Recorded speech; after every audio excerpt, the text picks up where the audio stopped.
众所周知，蓝忘机是个体面人，无论什么时候看到他，都是一丝不苟的发髻，高耸入云的发冠，板板正正的抹额，披麻戴孝的衣服，以及看上去很重，实际上也很重的仙剑。简而言之，就是景行寒光，世家楷模，行为准则活标本。可谁成想，岐山温室发癫，把蓝二公子维持了10多年的体面一下子给颠没了。屠戮玄武一屁股墩儿堵住洞口的时候，被困洞内的各家弟子早就顺着湖底洞穴溜了，只剩倒霉瘸子蓝忘机一个人跑慢了几步，出不去了。如今他手上没剑，身边没人，头顶出口被温巢那龟孙关了，湖中洞口被老王八一屁股堵了，没食物，没符转，没力气，甚至没2条健全的腿，可谓是叫天天不应，叫地地不灵。蓝忘机坐在地上掐指一算，觉得这条命8成是要交代在这儿了。俗话说得好，人之将死，其言也善，个屁啦！他蓝忘机虽然人称小老头，但其实货真价实还是个半大少年。什么景行寒光，什么世家楷模，除了那张冰山脸是真的，别的还真不一定。你想想，谁家少年还不是个暴脾气？蓝忘机自己都认为，如果仙门百家能有个跟他同龄同档次的剑修，他俩能斗到把月亮都给摘了。更别提这几个月他又是家被烧了，又是腿打折了，如今干脆被一众屌人丢在了王八洞。现在他蓝二公子独自蹲在山洞角落，那叫一个怨气冲天，磨着后槽牙脑补他死后要化作厉鬼弄死温巢那个龟孙，顺便去吓唬世家那几个见死不救的怂逼。可见如果一个人再倒大没时独处，哪怕是蓝忘机也会崩人设的。然而蓝忘机转念一想，他堂堂蓝氏二公子自然是从小焚香，早早就断了变鬼这条路，于是更加沮丧，寻思这规规矩矩的一辈子真是没意思，还不如从小当刺儿头，现在还能搏一个死后替天行道。琢磨来琢磨去，也没琢磨出什么来。蓝忘机干脆摆烂，四肢大开瘫在粗糙的地面上，自暴自弃地寻思，如果这时候有人来救他，他就以身相许。但也许有的人就是命不该绝，即使是到了这样的境地，也能柳暗花明。也不知道是福临心志，还是好人有好报，亦或是缘分天注定。就在蓝忘机许下愿望的那个呼吸之间，山洞中还真有了动静。轰隆隆的闷响回荡在石壁之间，由远及近，听不清源头，似是铺天盖地，四面八方。在那种境况之下，简直就像有神棍在渡劫。蓝忘机一个懵逼，四周望了望，突然在这轰鸣声中蹦出一记极为清脆的声响，咔嚓，似乎是什么东西裂开了，来自后方，正好在蓝忘机脑袋后头。他扭头往后瞄了一眼，入眼的先是全方位无死角的粗砾岩石，耳朵边有个石笋，真想来一脚踹碎。然后他就看到他身后的石壁，好像那个裂了。是个人都知道，山洞里石壁裂了是啥意思。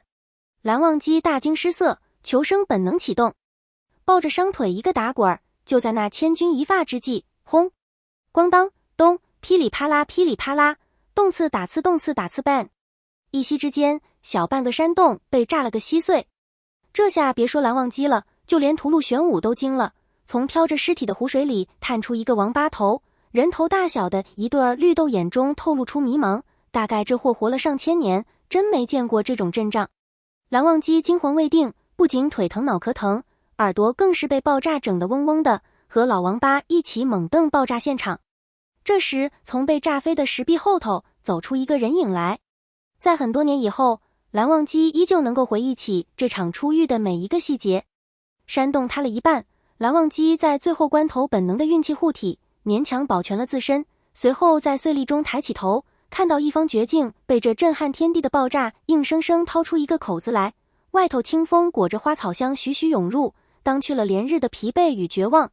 山洞中雾气渺渺，一时恍若仙境。那人自仙境深处款款走来，带来莲花清香，墨色衣衫勾勒出少年人尚未抽条的纤细身形，腰带当中打了根鲜红的璎珞，下头坠了块看不出橙色的玉石，显得腰肢细瘦却有力，双臂剑袖露出红色内衬，左手比在腰间握住佩剑，右手随意垂在身侧。他走到摔在乱石堆的蓝忘机身边，微微弯下身子，漆黑长发在脑后绑了个马尾，红色发绳垂在颈弯，漂亮的紧。他朝他伸出手，手指修长，指甲干净，一张脸庞丰神俊朗，眼神很亮，恍若旭日东升，朝气蓬勃，对他露出一个照亮一生的笑容，朗声道：“我叫魏婴，抓住我！”但实际上，这根本就是蓝二离谱的滤镜。事实是，魏婴慌慌张张跑进山洞，在爆炸烟尘中一阵狂咳，稀里糊涂看到个人摊在眼前，还以为那就是他此行目标，立刻摆出架势装了个逼，然后拽着人就往来处方向狂奔。没办法，炸了一半的山洞是最危险的山洞，他还不想被活埋。万幸的是他的目标还挺配合，一点废话都不问。魏婴扭头刚准备夸几句，结果一愣，哦呦呵，撅过去了。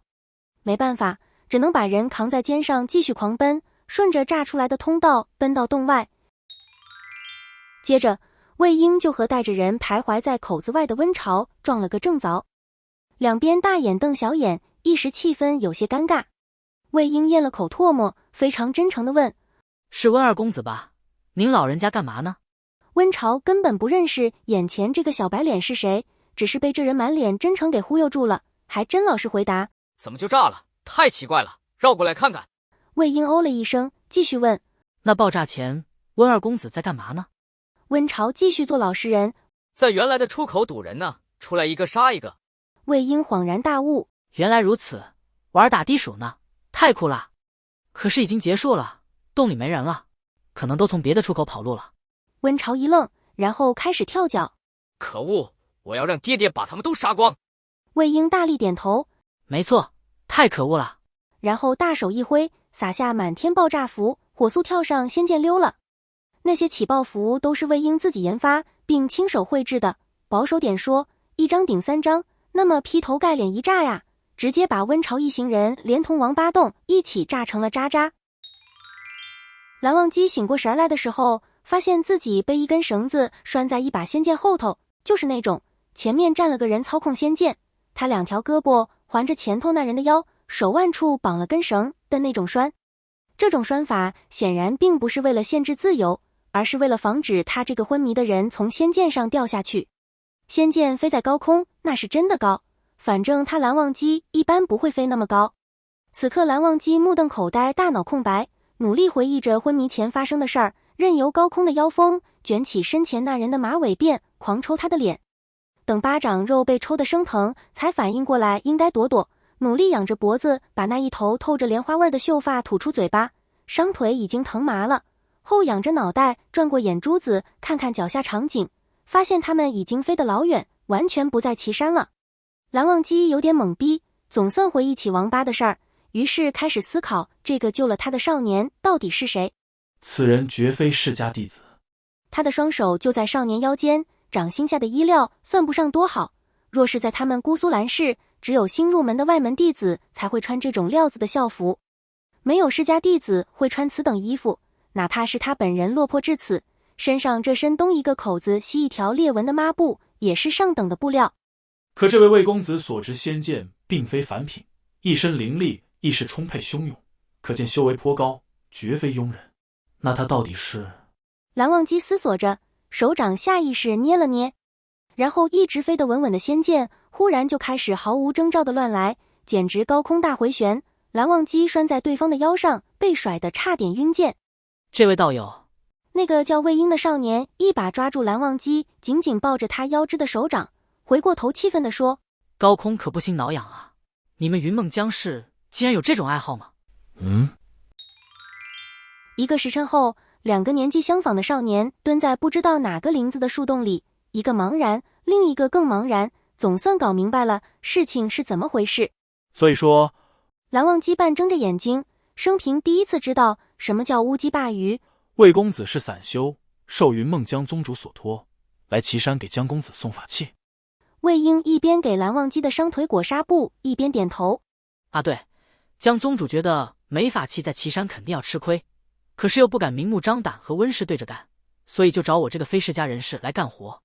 蓝忘机看着他那条被包扎的好像曾经结过汁的腿，露出一个惨不忍睹的表情，然后迅速恢复面瘫，继续问道：“不知江宗主与魏公子是何关系？魏公子为何愿意冒险前来？如此说来，此人倒有可能是江氏的客卿。”结果魏婴拍了拍蓝忘机的腿，理直气壮地说：“雇主关系啊，他给钱了，大大滴钱。万万没想到这么简单。然后魏婴的表情愤怒起来。可是温氏太变态了吧？怎么联合王八一起玩打地鼠啊？就算仙门的小萝卜头都是废物，也不可以这样草菅人命。好像在骂人，蓝忘机也不确定。但是蓝忘机决定不管这个，继续话题。那为何魏公子没去找江公子，反而对在下？这句话没说完。没去找真的江公子，反而对着我喊江公子，为什么？魏婴却更愤怒了，一双大眼睛里写满了真诚。还能因为什么？当然是因为我以为你就是那个江城啊。蓝忘机琢磨着他到底该骂这位公子脸盲，还是该生气那姓江的怎么能和自己比。魏婴理所当然的嚷嚷：你们世家子弟真的都长得一模一样啊！我听说你们大部队被困屠戮玄武洞了，就急匆匆来找客户，结果江城竟然抛下王八自己跑了，那我还来干嘛？实在是太过分了。蓝忘机这才非常真情实感地赞同道：不错，太过分了。结果魏婴的火气就对着蓝忘机来了，恶狠狠地瞪着他。你说你是蓝氏二公子，我这单生意80%是黄了，尾款拿不到了，可我好歹救了你，你家宗主愿不愿意付我工资啊？理论上当然是愿意的。